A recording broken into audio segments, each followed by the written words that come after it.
Good evening, everyone. Let's begin.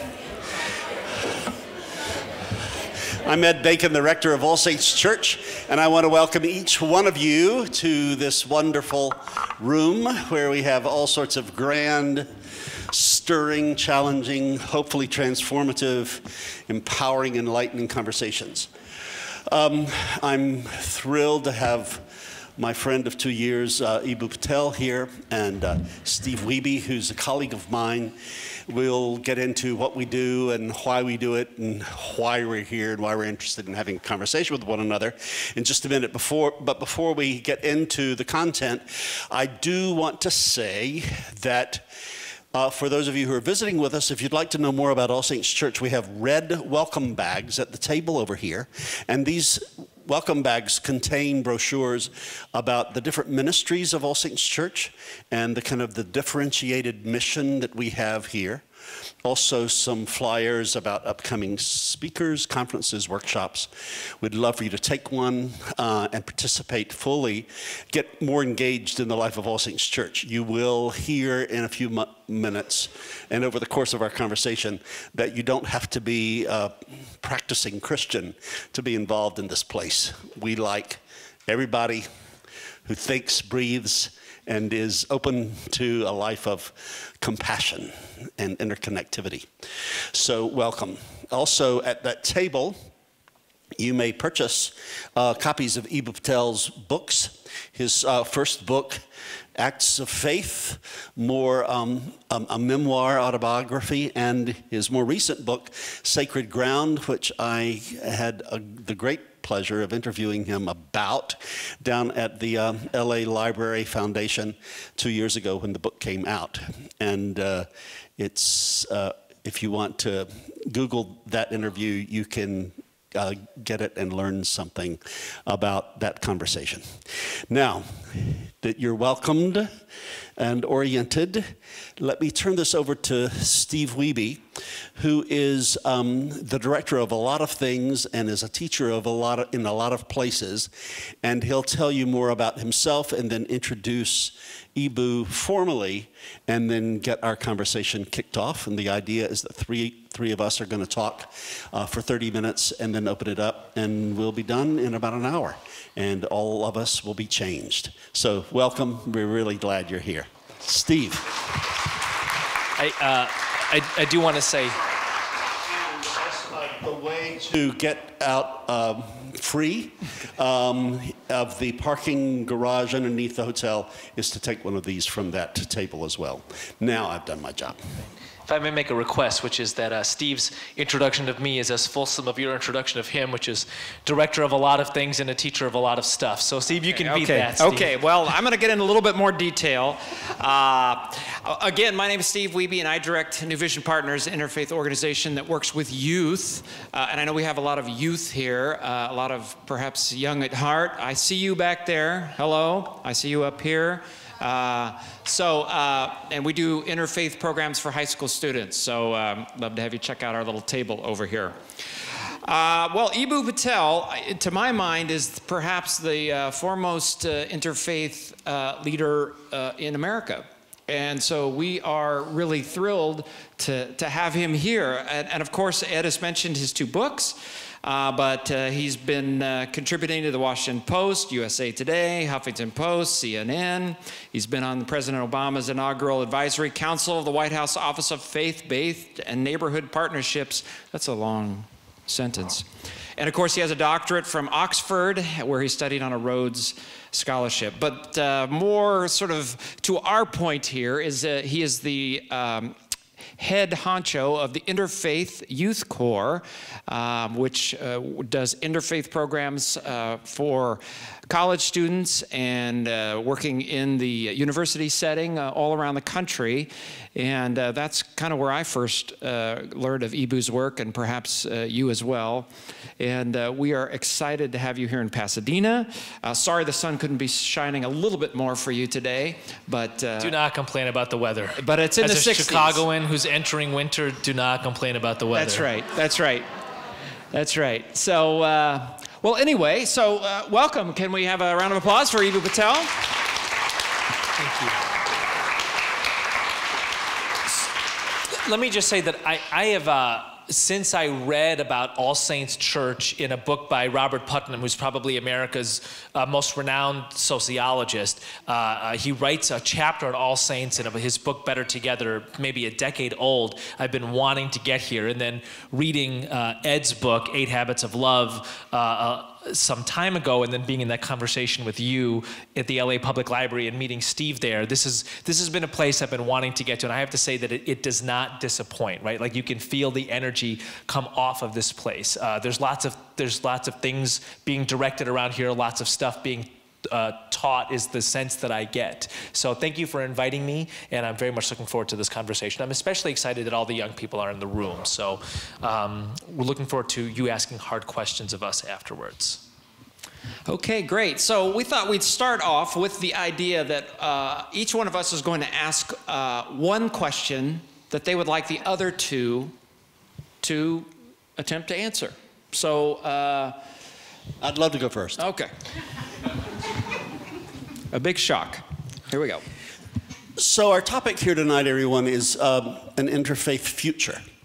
And what brings a lot of us together here is because we really are committed to having an interfaith future, and we know that our future is interfaith. I'll ground my question in an experience I related to Eboo and Steve has heard many, many times. Right after 9/11, we have a rich interfaith life here at All Saints Church and in Los Angeles. And we in the Los Angeles interfaith community gathered at a mosque near USC, and an imam stood up, and we were really trying to seek solidarity with one another, watching one another's backs. Our Muslim community was really getting a lot of hate speech and also action. And so we were worshiping and praying together that night as an interfaith group, and the imam said, to be religious in the 21st century is to be interreligious. And that seared itself as a mantra in my heart. And I've been living and preaching and teaching that ever since. So that's why I get so excited about Eboo's work, Eboo's existence, and certainly his presence here tonight at All Saints Church. So here's my question. This week, a former colleague of ours, Gary Hall, who's now the dean of the National Cathedral, decided that from now on, at the National Cathedral, which is an Anglican institution in Washington, D.C., there would be Friday prayers, Muslim Friday prayers. Now, that is a great moment. And my question is, Eboo and Steve, and one of the things that I love about Steve is that Steve studied at Fuller and studied interreligious life as a systematic theologian and has his PhD in this stuff. So we've got two smart, well-educated folks here talking about interfaith stuff. So is that a sign? Is that the taste of our life, that Christian organizations are going to have Muslims praying there, and? So I'd love for both of you to reflect on this. I mean, I think that that's an inspiring example, and it made national news. In fact, somebody sent me that. 2 people sent me that story today. So now you're the 3rd, which is great. And I should say, I have heard dozens of such stories across the country, right? And in some cases, this is just like simple, straightforward real estate. A synagogue in Chicago is having severe repair work done, and it needs a place to hold its services, its Friday evening and Saturday morning services, and it uses the local mosque, in this case the Islamic Cultural Center right north of Chicago, right? In Omaha, there's a mosque, church, synagogue complex that was being built some years back, and I think now has actually been built right here in Pasadena, and I just heard this story all of 7 minutes ago, but part of where these young people come from is a new interfaith high school started by a couple of folks in Pasadena, recognizing that there was a Jewish K-8 school and a Muslim K-8 school, but not a high school, right? And so they thought to themselves, well, can we build an institution that those two schools can feed into, that they can do separate text and sacred study, but collective other types of study and interaction. So I think that there's more and more of these types of things happening. It's terrific that it's happening at the National Cathedral, because it's the kind of thing that makes national news. It is happening just as much on a local level in places like Omaha, right? In places like Northbrook, Illinois. And we ought to pay attention to that as a glimpse of one possible positive interfaith future. Yeah, I feel like we're on the, I don't know if it's the crest of a wave or the beginning of a wave with this interfaith movement. I have to say, for my own life, the word interfaith did not enter my vocabulary until I was 35. And I know others had been dabbling in it their whole lives. But for me, I see sort of a growing movement, even amongst conservative Christians. And I would hope that this is an example for cooperation moving forward. And I do think you're right, there's real estate issues that are going on. But more than that, I hope that there is a consciousness of cooperation and working together. The big question that I have kind of responding to that is, why interfaith? Why do we feel like it is the need and the vision for the future? And so I'd like to hear what you all have to say. Why interfaith?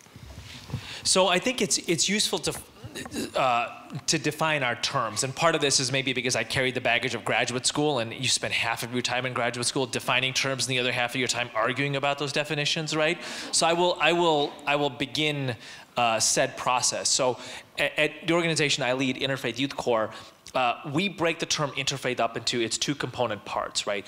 And what inter means is the reality of interaction between people who orient around religion differently. That's kind of a geekier way of saying religious diversity. The reason we use the term orient around religion differently is because we hope it takes account of the diversity within religious traditions. There are not just Muslims, there are Sufis and Salafis, there are Sunnis and Shias, there are folks who are closer to mystical traditions and people who are closer to literalist interpretations, etc.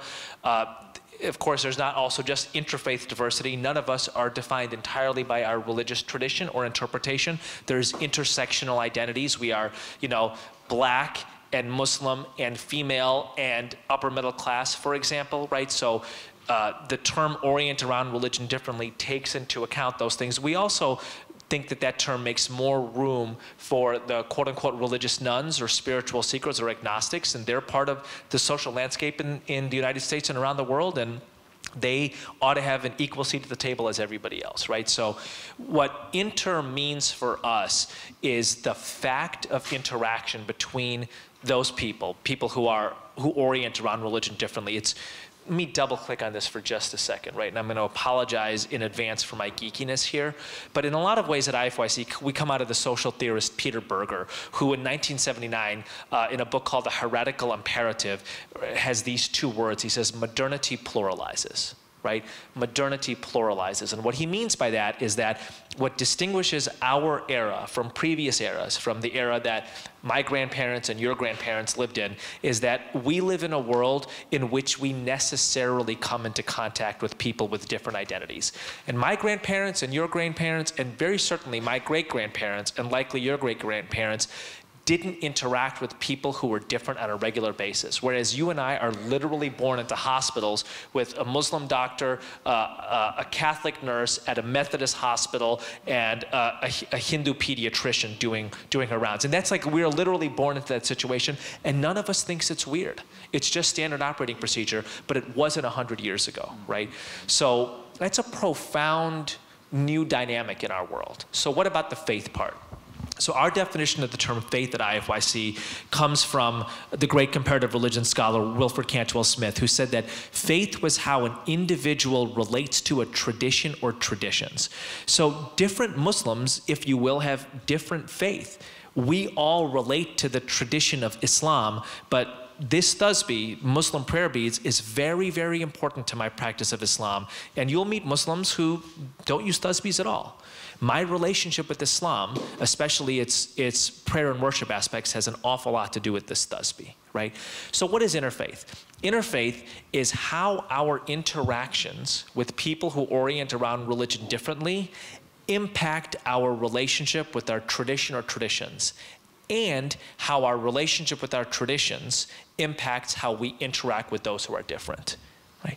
So our hope, if you will, is that people develop a faith, a relationship with their tradition, which inspires positive interaction with people who are different. People don't say, I love Muslims even though I'm Christian.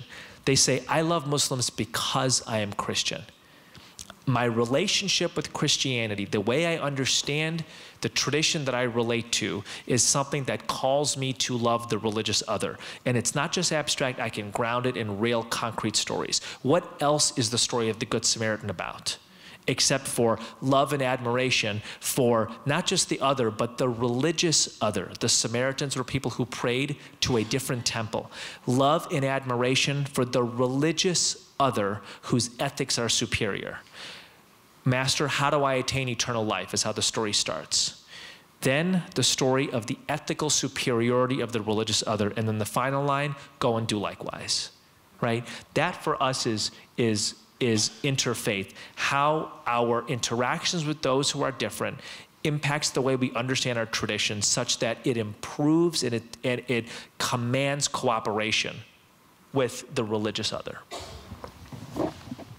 My perspective on it is that coming at Christianity as a Christian priest, leading a Christian faith community, from an interfaith perspective, makes me struggle with, what about Jesus is interfaith? What about God is interfaith? What about life is interfaith? So as I become more and more an interfaith human being, or an interfaith member of the human family, I read scripture in preparation for sermons more from an interfaith perspective than a Christian perspective. And I acknowledge that Jesus was not a founder of Christianity, and Jesus was not a Christian, and God is not a Christian. So what was Jesus trying to do? And to ask that question from an interfaith perspective actually enriches my own religion and also my spirituality. The second part of my answer to Steve's question is that when I live interfaithly or interreligiously, or a newer term for me, interspiritually, I get to learn the essence of other religions. So I have my interview notes from 2 years ago when you and I had a conversation, Eboo, and you quoted the Prophet Muhammad.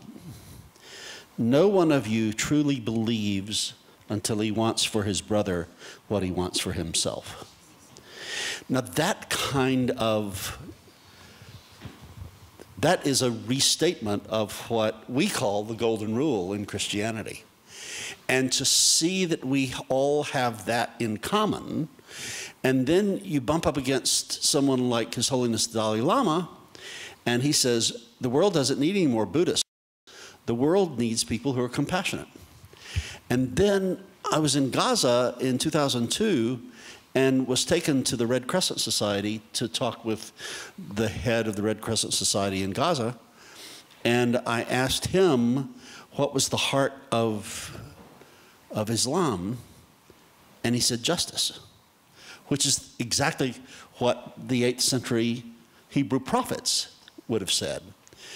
There's something in me that lights up inside when I hear these common messages, and I began to then go back to my own religion and see it as much, much, much, much bigger than what I was led to believe it was as a kid, growing up in a rather narrow, constrictive understanding of Christianity.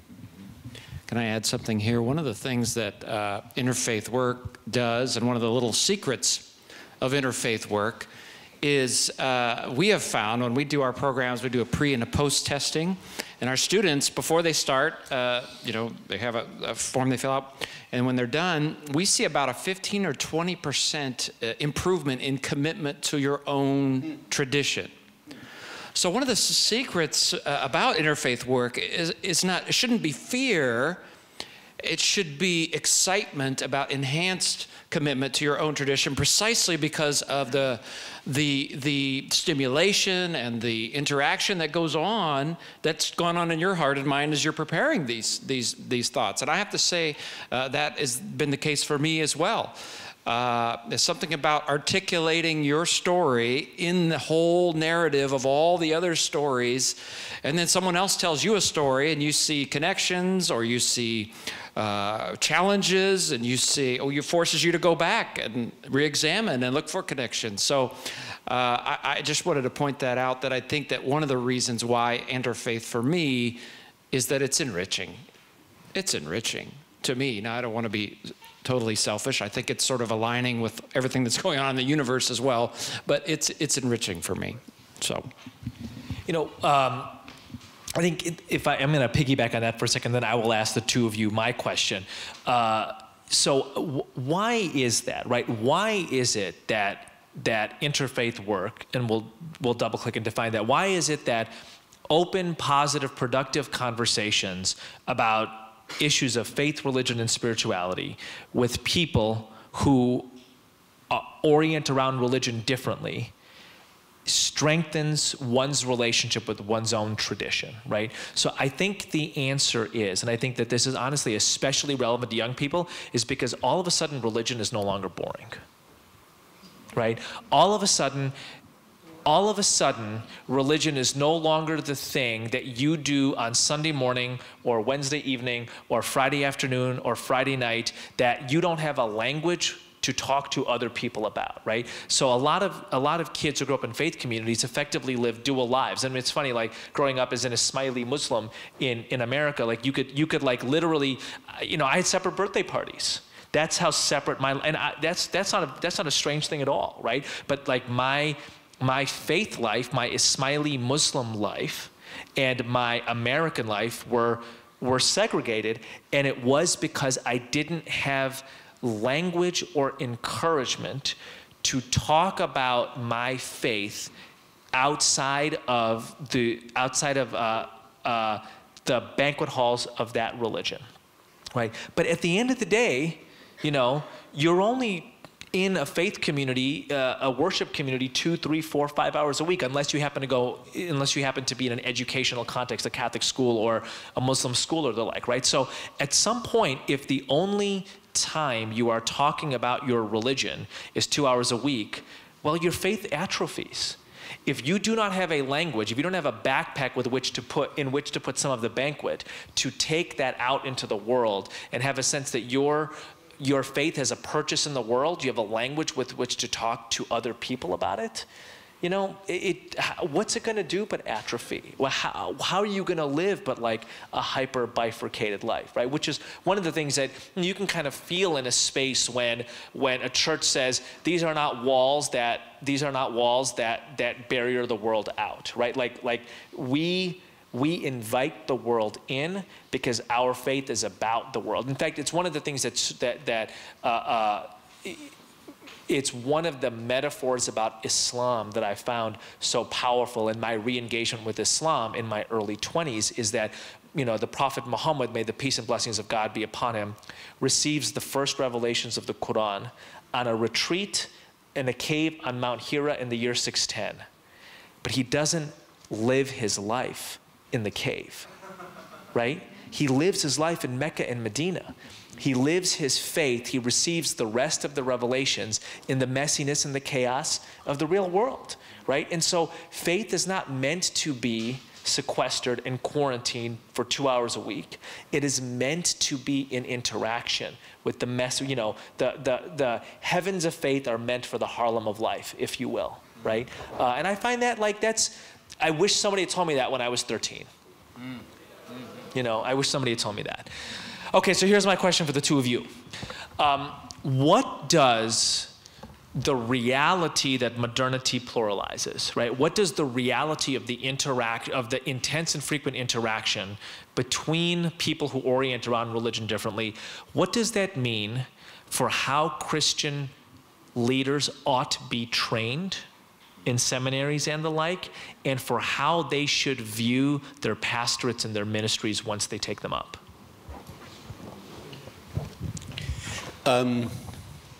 Several years ago, either Newsweek or Time magazine had a cover article about hyphenization or hybridization, which is a fancy word for the fact that all of us have hyphens in our religious identity and in our ethnic identity. I grew up a Baptist, was radicalized by Jesuits, and got here and discovered that I'm a Buddhist, Muslim, Jew, Christian, Jesuit, Baptist, atheist. So, I didn't hear the word Episcopal. And I wear an Episcopal priest's collar. So I read that article and I thought, and it was right before Pentecost, which is the feast that we celebrate in Christianity, celebrating the Spirit, interpreting the gospel of the good news to all the different folks who had gathered in Jerusalem for a particular feast, Jewish feast. It occurred to me to simply ask from the pulpit people to raise their hands if they were married to, in love with, working with, or had family members who were people of a different faith than theirs. And most of the people at All Saints that Sunday raised their hands. Just do it right now. Yeah, I mean, how many of you either have one or more parents or a partner or a spouse or work closely with someone, I'm talking about closely, someone of a different faith than yours? I mean, that is reality. And I think it's reality not only in urban centers like Los Angeles and Chicago. It is a reality in some rural areas and also what snobby, elitist, condescending people call flyover states. That needs to be, I think, the foundational reality or the frame by which all theological education is transacted. And that everybody needs to be taught not only cultural competency, but also religious and theological competency. And that is, for me, the hallmark of someone who we would deign to ordain to do this business. And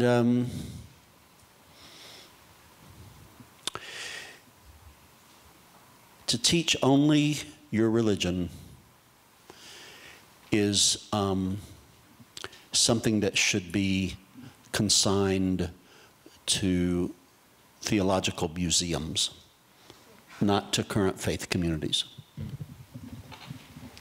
Wow. Well, I would say that for me, I want to echo some of those words, which would be that just as we learn about racial diversity, just as we learn about gender diversity, just as we learn about socioeconomic diversity, we should be learning about religious diversity. It should be one of to me, kind of required learning. So in my setting, which is working with high school students, I feel like we are working on leadership development. Leadership development. You folks here and you folks there are going to be our leaders in the next, decade or so. Whoop, yep, I see your hand. All right, that's good. So that's going to be you. I don't know if my generation's missed the boat. I don't want to put us all under the bus, but I didn't have it. I didn't have that. And you all are going to be our business leaders, our religious leaders, our, did I say religious already? Yeah. Religious government leaders, educational leaders, I mean, everything, right? Imagine this education you're getting now, what fruit that's going to bear for our foreign policy, for our religious institutions, for our educational system. I'm excited about that. I think it should be a part of every young person's learning, and I know that that's kind of where you're working with them in that leadership development process in college. But I think it will bear fruit not only for this country, but for the peace of the world. So my heart's beating fast. About two things. We need to open this up. And I don't want to open this up until I ask you this question. Eboo. So we've been talking about interfaith relationships.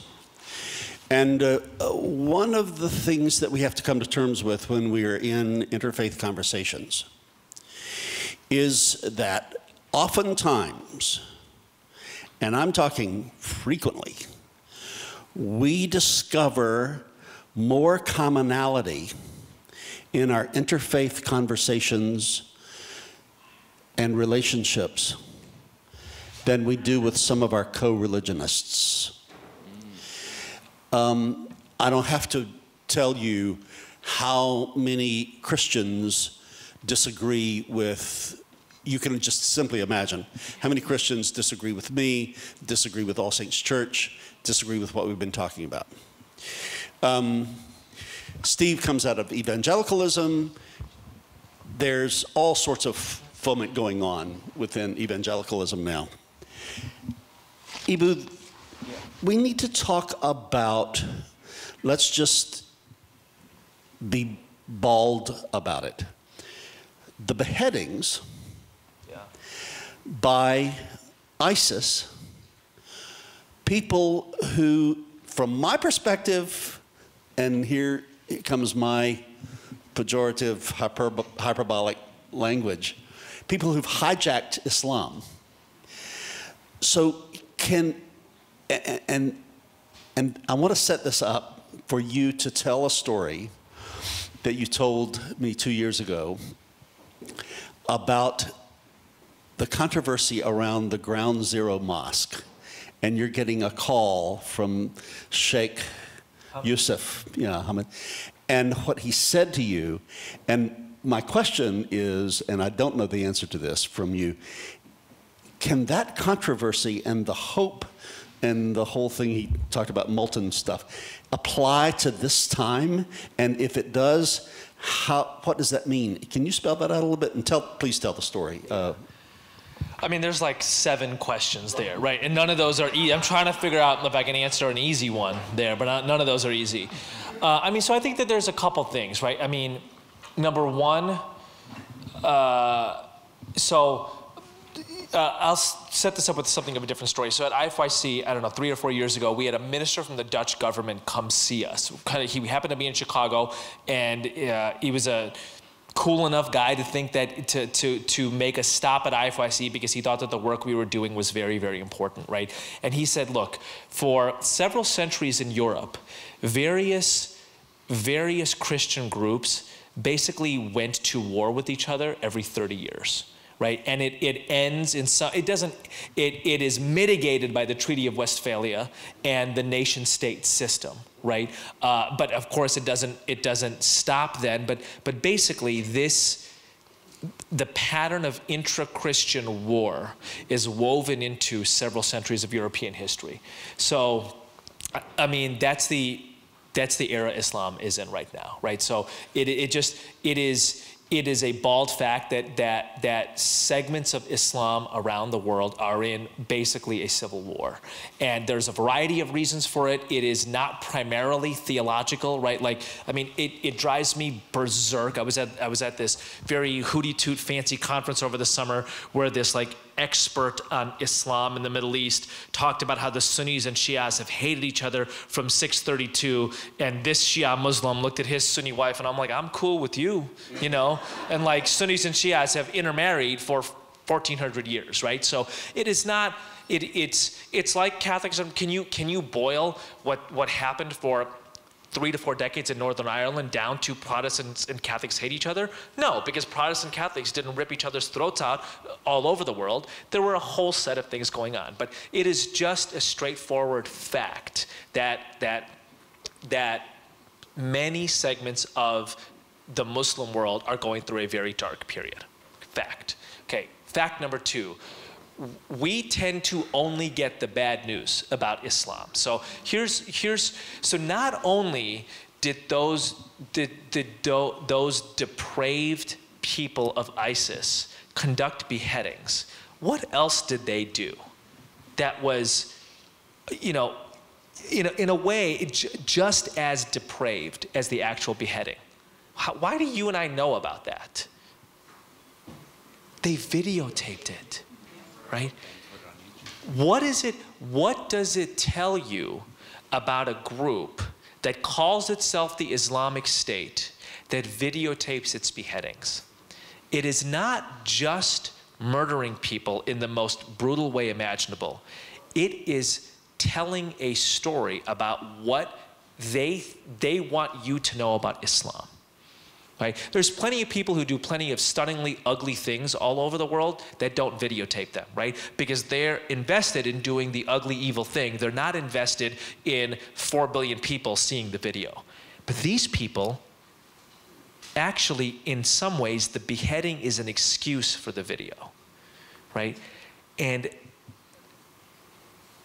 what that means is that we are it's called to be grad school geeky again for a second, this is called the availability heuristic, and that is a fancy way of saying what we know about another person or another religion or another city or another nation is what we can easily recall. So do a study of 100 people in American streets, say Islam, and see what they can easily recall. Now, does that beheading video, does it represent 1.6 billion Muslims? Probably not. Does it represent 1400 years of Islamic history? Definitely not. But because it's easily recallable, because those depraved, brutal people made a videotape of it, it winds up standing for Islam in the minds of a lot of people. So, number 3, right? What does that mean for us? I mean, like, honestly, a lot of this boils down to we can't be boring, right? Like, interfaith work can't be boring. We have to be able to create inspiring images of interfaith work that compete with the brutal images of beheadings. Yeah. It's just that simple, right? Like, so when people think people from different religions, right now the images in their heads are of violence. That's the availability heuristic, right? So our job, your job, right, is to create images and stories and actions so that the first thing people think of when they think people from different religions is King and Heschel marching together in Selma, or King reading Gandhi at Crozier Theological Seminary and having new light on the Christian value of nonviolence, or an interfaith movement freeing South Africa from apartheid, right? Those should be the quick images, the stories that we're able to immediately recall instead of the ugly, heinous stuff. But those stories don't exist unless, first of all, people do them, and secondly, people are good about telling them. Okay, we're going to open it up for some questions. Raise your hand, and I'll come on around and play Phil Donahue here. First of all, just to say, since I saw Ed, you, and Eboo at the library a couple years ago, I'm just so grateful to you for that experience. It just opened up things for me that hadn't been before. And I was so moved by you, Eboo, that I couldn't even speak that night, so thank you for that. My question has to do with the fact that I have several very close atheist friends. So in a sense, they're not in the religious conversation. And I sometimes have a little difficulty knowing how to discuss those matters with them. I don't know that it interferes with my relationship with them because we love each other dearly and we relate, you know, on a human level. And we're all part of the human family. But it's a little bit of an unanswered question for me as to kind of how to deal with that. So, you know, Cantwell Smith talked about faith as relationships with traditions that have ultimate concerns at the center, right? And so my understanding of mercy comes from Islam. And I think an interesting question for you to ask your atheist friends is, they relate to traditions as well, just not religious traditions, right? Is values that you know you have in common, mercy, compassion, hospitality, friendship, whatever, ask them where it comes from for them, right? Ask them where it comes from. And it might be something that maybe they have a very coherent story to tell, or maybe they've never actually reflected on it before, but none of us drops from the sky sui generis, right? All of us come from somewhere. And maybe it's something their parents did. Maybe it's something, maybe it's an ethnic tradition. Maybe, you know, I mean, you know, we have one of our staff at IFYC, we have 40 staff and probably 6 or 8 are atheists, right? And one of our atheist staff members was raised Mormon, and we do a lot of early flights at IFYC, so I see him at O'Hare at 6:30 in the morning, and he's humming a little Mormon song to himself, right? And I actually think this is really beautiful. There's this like Mormon song about like putting your shoulder to the wheel and getting up and doing the work of the day. He's like, I hate getting up early, so whenever I have to, I'm humming this little song to myself, right? So he's still an atheist. He doesn't believe in God, but there's remnants of the Mormon tradition which have stuck, and which he at this point is mature enough to know, look, just because I say no to some dimensions of this tradition, the dimensions that might qualify one as Mormon, I still relate to other dimensions, and I think that that's positive, right? So I think it's just, it's a useful, reflective question to ask oneself and other people. Where does this come from? Where does this come from for you? And this is, I just want to underscore the word story in Eboo's answer. And this is very helpful for all of us who are going to Thanksgiving. And everybody has an Uncle Earl who is very, very difficult, right? And whenever you get into some kind of conceptual argument and you find yourself caught or triggered or at an impasse, go to story. Go to story really fast and say, please tell me the story behind what you're saying, what you're believing. And let me just add one more thing too. One thing that I've been reading of lately is the word interfaith. Perhaps faith has religious connotations, and it might be helpful to think of things like interbelief. You can have a belief that maybe is not attached to an organized religion, but that might be a sort of a different way to conceive of how you bring people together, interbelief. Okay, here's a question. We've had 2 questions. We're going to have had 2 questions from adults. So it's illegal for adult to ask another question until we have 2 questions from kids. So here's the last question from an adult for a while. Good evening. My name is Di Hong. I'm a Buddhist monk of the Theravada traditions. This conversation is very enlightening. I'm a religious volunteer at the state prison. Just so you guys know, and Deborah here volunteers at the LA County Jail. The reason that I wanted to bring this up is because Buddhism is not a faith according to the Department of California Correction. So I have to go under a Protestant chaplain. And in my now I don't conduct religious services. I only do academic because I'm a PhD student. I'm finishing up my degree this December. When I go in at University of the West in Rosemead, we are all together, sorry. But when I go in, I have 40 men in my classes. And I made it a point not to make it a religious service because we are under we have eyes and ears around. So I don't want to get myself into trouble. And I told them I'm not here to convert.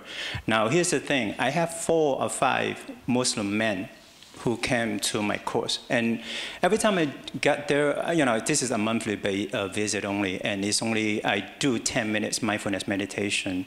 And my point, I told them, my point of being there is not to convert anyone. And I won't do any religious services other than the meditation. And I talk about how to build character. Because, you know, you guys know we have 2.4 million men and women in our jail systems. Now, the thing is, even the guards were caught off guard that, you know, these Muslim men would come to a Buddhist course.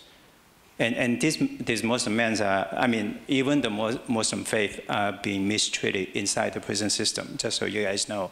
And I beg your help, especially, you know, that even from you to I guess, you know, go into, or if you have contact with the our prison system, please, you know, have this sort of conversation to open the minds of the folks who run these jails, because it's very hostile. Even I'm going in, I'm not afraid of the inmates, and they are lifer, trust me. You know, I'm sitting next to them, I would hug them. And I'm afraid of the guards because if I were to say something, you know, wrong, I would be kicked out forever. And I would not be, you know, having 40 men who come to a Buddhist course, it says a lot, you know, and I hope that you guys will keep this in mind and, you know, in your planning, if you can have this sort of conversation with the folks who run our jail system in America, because we needed that. Thank you. Thank you. All right, young people. Yes. Where are we? Here we go. Tell us your name. Hello, I am Austin, and I go to the Peace and Justice Academy. And for what I've been understanding from my school and our studies on interfaith is that I think one of our main goals that we are trying to achieve in working with all this interfaith projects are we are looking for a way to work together and cooperate with each other, because at one point we are going to be roommates with a person of another religion, and when we are reading the Bible or praying or something, we will have to accept each other for who we are. And another thing is that I think another reason why we're going for peace is there are a lot of wars that happen over religion, and by working with interfaith groups and connecting with each other, we can help prevent wars in the future. And I'd like to ask Eboo if there are any other goals that you think. I mean, you keep going, man. Just keep going. I'm serious. You come up with one more goal. Come up with one more goal.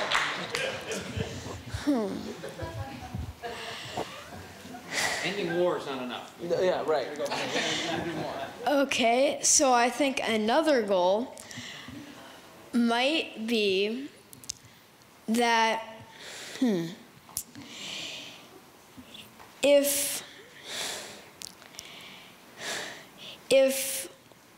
you have different people in a space,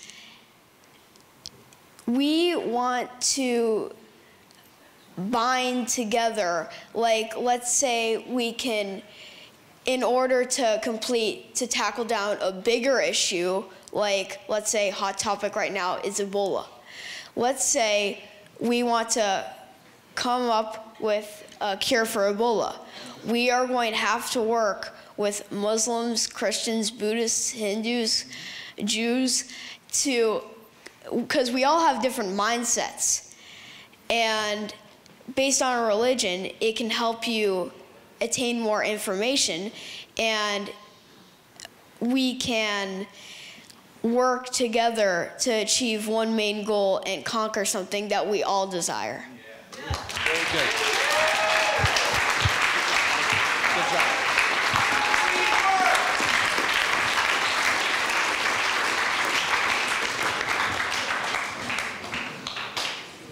What? Eboo? He asked you a question. He answered his own question. So Nice job, Austin. So interfaith can end war and Ebola. Okay, great. All right, All Saints Youth Group. Actually, what Austin said was that religious traditions condition people's minds in different ways, and religious communities have various forms of social capital that, if bridged, can address serious world problems like Ebola. That's what I heard you saying. Wow, yes. That's a Rhodes Scholar for you right there. Okay, All Saints Youth Group. Okay, here we go. Hello. So I know there are a lot of countries that are really touched by immigration, and that has caused a lot of problems with racism or just stereotypes against, you know, just other religions. Like I know in France, because of all the immigration from North Africa, there's been a lot of segregation between them, and the country's really divided about that, and it's really a still like touchy topic, even though it happened like decades ago. So I was wondering, how would you commence a talk between an entire country? Because it's great to do small talks like this when everyone agrees that we need to have interfaith, but what about those who are really already against it and wouldn't want to come to something like this? Why don't you take that? Or you make your hands to the heart. So, okay, I think that's a terrific question. So, let me address that on two levels, right? Level number one, what is the utility of people who generally agree about a sentiment or an ethos gathering in a space like this right? And perhaps one of the things that folks say, and maybe you're saying this also, is you're essentially affirming your own agreement, right? And there's doesn't do that much for the world. So I actually disagree with that. And the reason I disagree with that is because I think an awful lot of where we are right now in the interfaith movement, we are helping a wave crest. This wave has not crested yet, right? We are helping a wave crest. And the way we're doing this is by preaching to choirs. And people often look at that, often take that analogy and say, well, you know, the choir's the one that showed up. Yes, but the choir's got to sing, right? For the song of interfaith cooperation to be heard, the choir's got to sing, it's got to sing well, and it's got to sing loud. And how do you form more choirs unless the people who show up, the choir, so to speak, develops the skills of being preachers themselves? So the purpose of us coming together is, number one, to improve upon our song of interfaith cooperation, to be able to tell those stories well, to be able to sing it beautifully and loudly, but also to work on our preacher skills, right? So that you're going back to wherever it is you come from, and you're able to cultivate and curate your own choirs. And that's what I would say about parts of the country or Pasadena or the world that is less open, less naturally open, if you will, to this way of thinking. The only way that those folks join the choir is if a preacher who is within their circle gathers them. So let me tell you what I'm saying, because that might sound a little bit opaque. I once heard a great leadership scholar, Ronnie Heifetz, at Harvard talk, and somebody said, you know, the thing that was remarkable about Martin Luther King Jr. was that he changed the hearts of old racist white men in the South. And Heifetz was like, no, he didn't. He changed their daughters. Their daughters changed them, right? So in the work of social change, don't find the hardest nut to crack and go bang your head against that, right? Your job is to find the folks that overlap between your circles and those circles, to bring them into your choir, to teach them to sing, to help them become preachers, and then to direct them back to those other circles.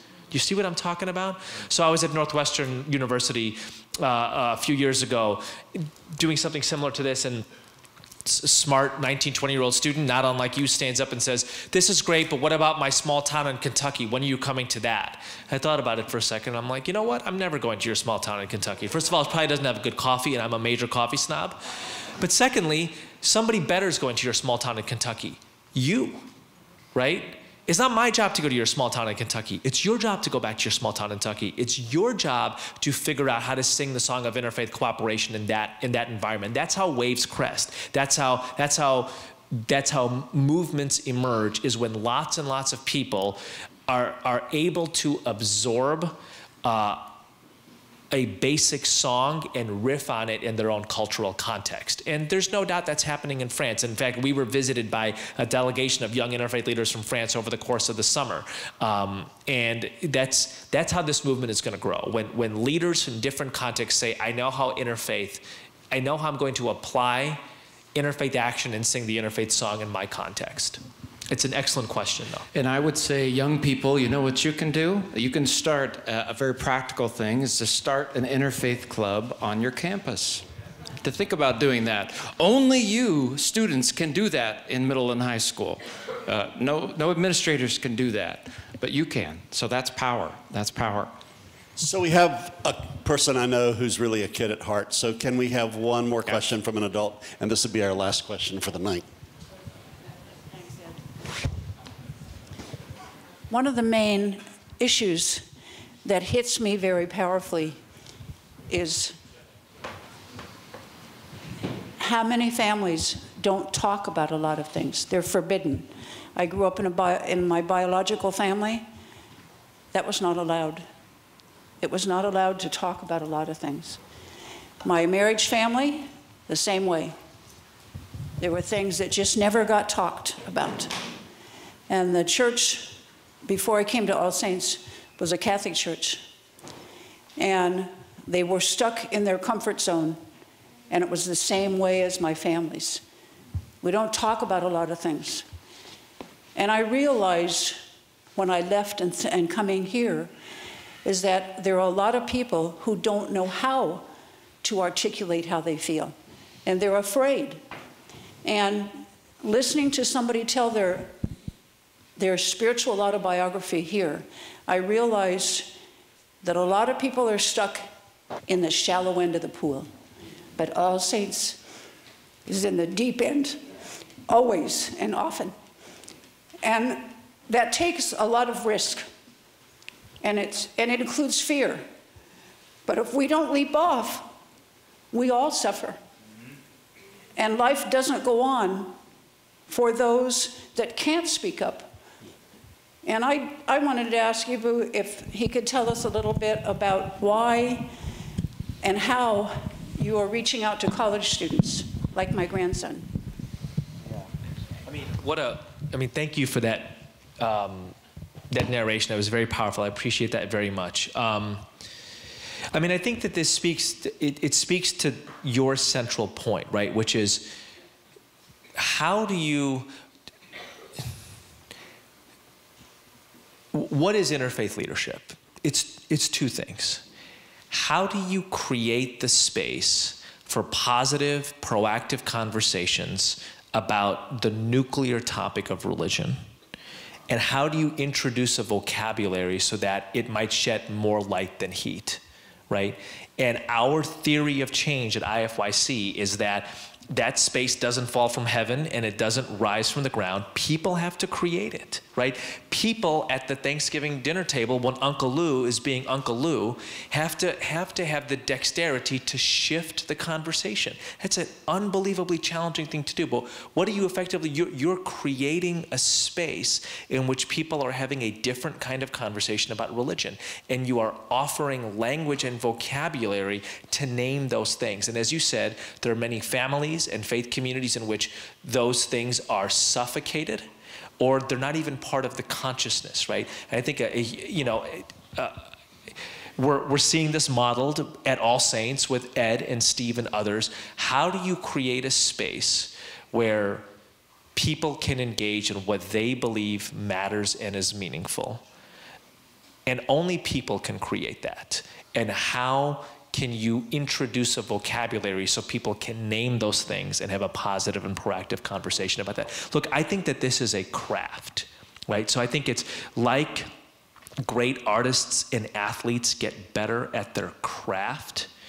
There is a craft to creating particular spaces. There's a craft to introducing vocabulary. There's a craft to getting people who would otherwise only fight to have a different kind of conversation. I mean, I think it is akin to the craft of, you know, a great quarterback or of a great artist, right? And I think that's interfaith leadership is a lifelong craft. It is a thing of great beauty. And Austin, if I will end with this, I would add only one thing to the three reasons you gave for the importance of interfaith cooperation, and the fourth thing the thing that I would add is that it is the possibility for beauty, right? That there is such, I mean, there's a line in the Islamic tradition that God is beautiful and loves beauty, right? And there is when you are able to create that space where people who would otherwise only fight are able to connect positively with each other, it is a holy thing, right? So there's a line from William Carlos Williams. This reminds me of, I'll leave you with this line. We'll end with this, but he says, "Let them say of us in the time to come, there was a burst of fragrance from black branches."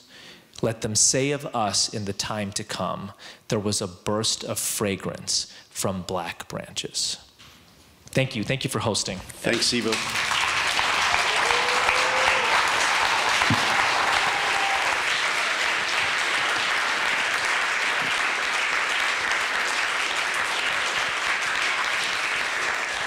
I'm so glad that Eboo invoked the metaphor of preaching to the choir. Sometimes I get criticized for preaching to the choir, but I've never known a choir that doesn't need to be radicalized and encouraged. And all of us need to be more courageous in singing our song. And we've heard that song sung tonight in such a beautiful way. I want to thank each and every one of you for coming. It was Steve's beautiful idea, speaking of beauty, to have us here. So thank you very much, Steve. I really, really appreciate it. We would love for you to know more about New Vision Partners, which is a 501c3 that was started here at All Saints Church and is doing amazing multicultural interfaith work, particularly with youth. And Eboo, what is the, you've got, so Eboo will be around for a while to sell, to sign books. The books are available. And your website is ifyc.org. If you, every time you want to, as a member of the choir, want some good preaching, just go to Eboo's website and read his book. Thank you all very much. We're adjourned.